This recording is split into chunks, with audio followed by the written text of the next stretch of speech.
Hey, welcome back to Auntie's Cakery. What a cute little cake I had to make this week. It is the infamous Sesame Street character, Cookie Monster. I'm starting with a layer of vanilla cake and I'm putting chocolate buttercream between the layers. Smooth that out nice and flat. And I'll stack it up. I like to do 4 layers of cake and 3 layers of filling. That extra filling is just scrumptious. And now the crumb coat. I'll be using the blue buttercream I mixed up. I have a cute little story that goes along with this cake, so keep watching and I'll tell it to you later. I'll smooth it out with my icing smoother. The blue and the chocolate mixed a little bit, but it's okay. All this icing is going to be covered up. I smooth that little blob on top also.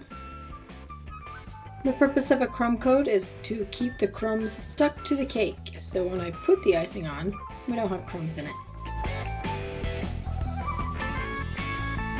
Then I'm going to stick that in the fridge. And while it's chilling, I'm going to cut a mouth. This is modeling chocolate that I'm using.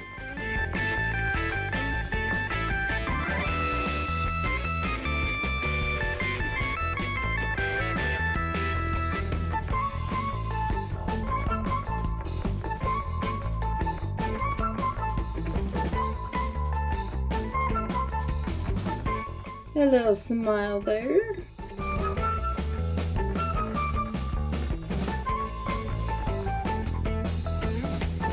Couple white little balls for the eyeballs. Then I'll cut some circles from the modeling chocolate. You can see I'm using a piping tip to cut these little circles. Sometimes I use the tools I have on hand. Ooh, I'm having a little bit of a hard time getting that out. I'm using a little piping gel to stick these black irises onto the white eyeballs.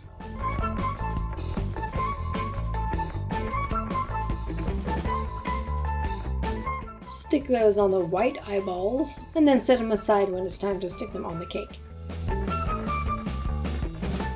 Using some piping gel, I'll layer it onto that modeling chocolate smile and stick it right onto the crumb coat. And now it's time to pipe the fur. I'm using a tip number 233. I call it the grass tip because it makes beautiful grass also. Long stringy buttercream.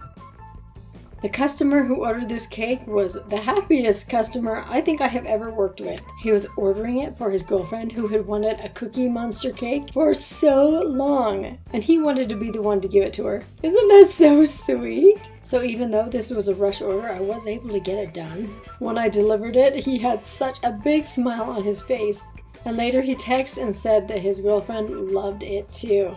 And that's why I do this, folks. I love seeing the looks on people's faces and hearing their praise when they get the perfect cake. And as you can see, this is the time-consuming part. But those of you who know me know I love piping. It is not stressful to me, it is relaxing, and I love to do it. Especially at night when the kiddos are all to bed. I can put on my music and just enjoy the journey.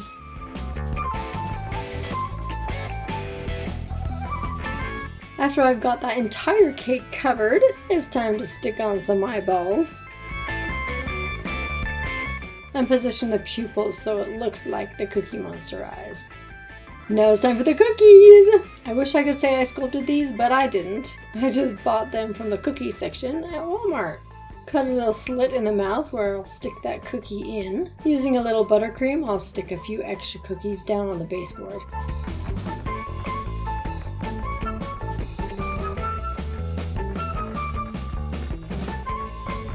And there we have it! I hope this video made you smile and brought back some tender memories of those Sesame Street days. Thank you so much for watching, and I always appreciate a thumbs up or a subscribe, or both. Thanks again. Bye.